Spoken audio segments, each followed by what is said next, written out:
Dahil sa suporta ng ama at ng kanyang tita baby, nagkaroon ng lakas ng loob si Trixie na panindigan ang kanyang napiling kasarian.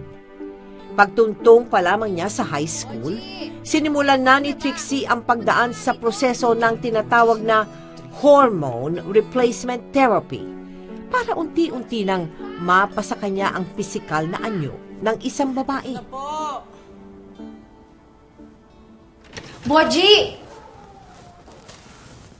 Ano ba? Ginagamit mo pa rin yan?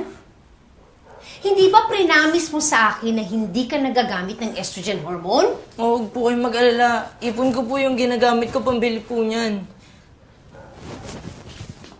Talaga bang gusto mong sirain ang buhay mo? Ha?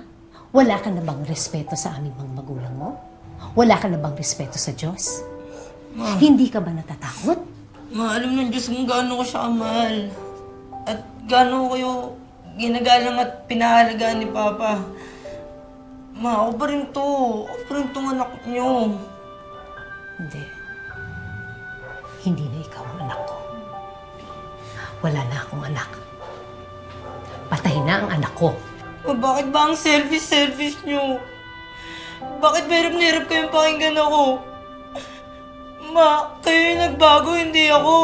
Kayo yung walang respeto, hindi ako. Kayo ang dapat matakot sa Diyos. Ang kapal ng mukha mo. Sana hindi na kita naging anak.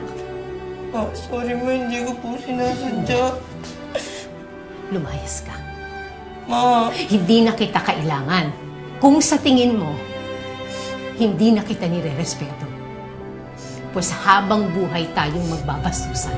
Kaya lumayas ka na. Lumayas ka na sa bahay ko. Hindi na kita kailangan. Lumayas ka na! ma, ma.